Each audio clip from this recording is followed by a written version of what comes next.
Bad Guys. The thing I immediately noticed when analysing the very first scene that was released in that first 6 minutes that isn't really the first 6 minutes because there's a whole 2 minute scene before that 6 minutes, apparently. I haven't seen it. I should probably watch the film because it's really good. But the thing I immediately noticed was how clear the animation was and the background characters. So often the background characters are meant to be just that, background characters. But here, they steal the show. Let's take a look at the amazing background animation in The Bad Guys.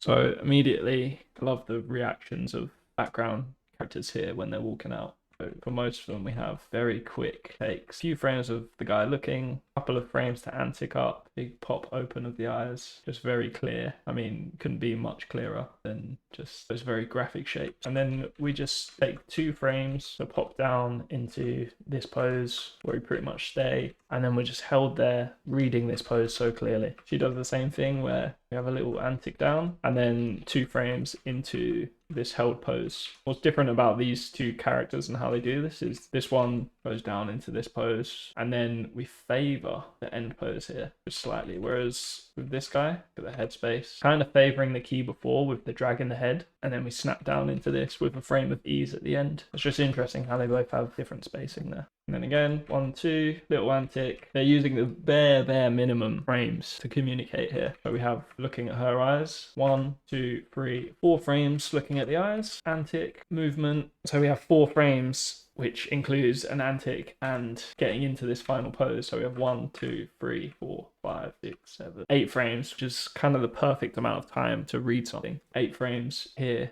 of holding this pose. But when you play all of this,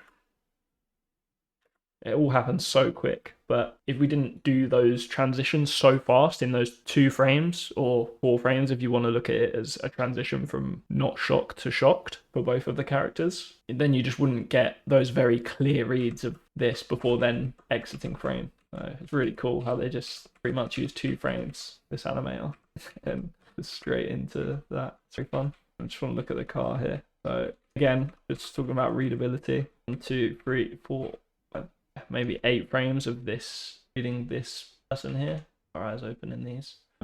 1, 2 down, head, squash here.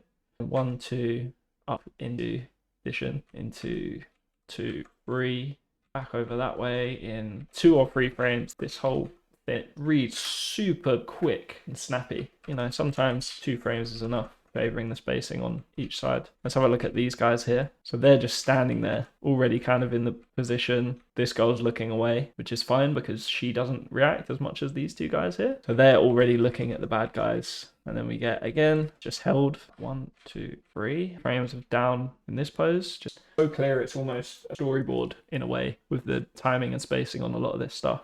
Some of it's even on 2s. Again, 1, 2 with the antic on 2s. Same with this guy. Oh no, we get 3 frames on him just to vary the timing from here to here. Cool. It's using those 4 frames to have an arc in there, getting from one place to another, basically. So we kind of have a pose and then they'll do maybe an up and then it'll be on the side here. So it's kind of 4 frames of breakdowns and transitions to get from a pose of nothing to a pose of scared with just some ease in there to help our eyes read it even clearer. It's super clear held stuff. And all of the background characters here, especially like these 2 here, what happens to them? Look at this woman's pose. It's amazing. Just so clear. It's just 1 line through there. 1 line through the arms, line, all parallels here as well. Just great. So with these guys, I'm just completely still or as still as possible. And then we get a big movement just with 3 or 4 frames. And they go here, big mouth, super clarity, a bit of an arc in there. Look at this guy. He's just super still. Get enough frames as the car passes to read him. And then 2 frame antic, 1, 2, down, squash and stretch, a straight run off. And then we're in the run pose. It's just so fun. I love it so much. And it's really noticeable, you know, and this is right at the start of the film, really sets out that style of we're just going to show clear poses, get between them as quick as possible and tell the story. We get so many micro moments in this where everyone isn't just flailing about. Everyone is going from one strong pose of, say, looking at the characters, essentially thinking, oh my God, it's the bad guys. And then just 2, 3, 4 frames into getting out of there or being scared or You know, it's not just complete chaos the entire time and they don't all react at the same time. They are very, very economical with their timing and just making things as snappy as possible so that we read things clearly and we have enough time to read so many different characters all doing different things when we watch this. There's not really a moment where everyone just, or two people start reacting at the same time. You get a person, you might get a group, so they start moving at this point, and then they've got into their pose, then someone else will start moving. So these guys, and it's cool how a few different groups split at the same time here. Almost like has an energy from here where they all just then go from almost this center, which is where they're heading. This guy goes that way, this guy goes that way, these two go this way. It's really very cool. So while they're moving at the same time, their motion is almost like splitting one layer of the crowd.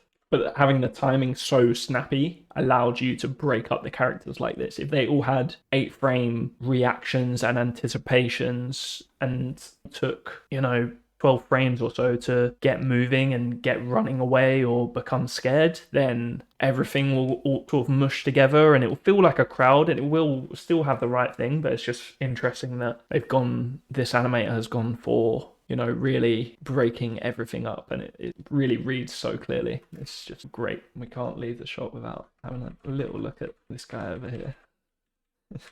It's on the bench the whole time. Notices one frame, does most of the spacing, absolute clarity. Our eye is drawn to him for just that split second. He gets 4 frames of being up here in this pose before, once again, 2 frames down into that same 4-frame transition. We get the nice held pose up here, a hilarious moment. So in the same shot, which is just a crazy, crazy amount of work if this is one animator who's done this, we have everyone absolutely still, no one reacting to what's happened outside, and we have this guy in this pose. Then 2-frame, look over to the snake, slight ease in there. We get 1, 2, 3, 4 frames of hold into the 1, 2, down, 1, 2, up. Okay, so we get that little antic up, which reads for 1, if you look at the shoulders here, we get 1, 2, 3, 4, and then we start leading down. Just really barely enough time to read these actions, but it's so perfect and it crams so much clarity and information into these scenes.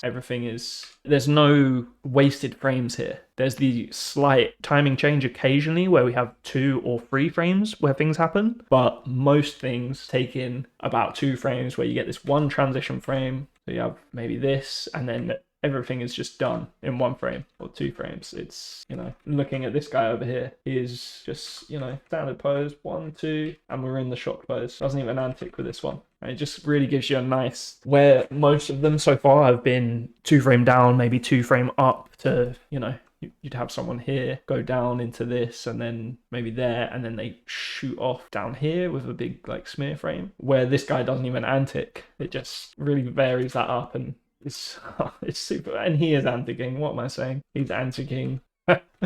You think he's getting into his final pose, but no, he's just anticing. 1 frame of ease out, and then 1 frame of ease into the end. Super nice. Squash and stretch. We even get a clear read on this woman back here, who you just see just through his arm there, and you read her for 1, 2, 3, maybe 4 frames. Yeah, 3 frames is what we're reading her for. So we kind of see her body here. You see her turn a bit, do the 2-frame turn into down with a tiny bit of settle. And oh my, look at this lady here. We have her standing. We have 1, 2 frames of down into her heels coming up. Just amazing clarity. You see where this guy's heels don't come up. They just stay, and he does that pose. We can't see this woman. She's behind a poster. So the animator's chosen to snap her up and put her on her heels. And we just get a little read of her here, and also the flail out of the hand before then. 1 frame, 2 frame out, as we've seen so frequently through this amazing shot. I think that's really interesting how we can't see her face. I wonder if that was planned and we always knew that there would be a poster here. There's even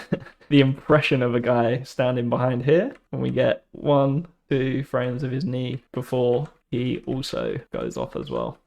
Okay. Wow. I mean, look at this for 3D animation. So a pose, 1, 2, 3, 4 frames of hold where she's doing the eek pose, and then she's just gone in 1 frame. And you can do that. It's an economic way to animate because we've essentially done a pose and then not worried about any transition out of that. She is just using that pose as an anticipation for this run, and then she's gone. So while it's a very economical way to animate, it's also very, very clear when you've got all of these things going on, and very fun as well, especially when we're frame by framing, to just see that she just gets out of there in 1 frame. And you see what happens with this lady here. She 1, 2, little antic, and then we're in the run animation. Just great. 1, 2, we squash the head, extra clear, and then we're out there. Same thing. These guys are delayed by 1 frame, still get the squash, and then he's out. So I do think it's clear to me that one person animated this. I'd love to know if anyone knows who did animate it. If I'm wrong, then let me know. That would be an amazing feat to coordinate so much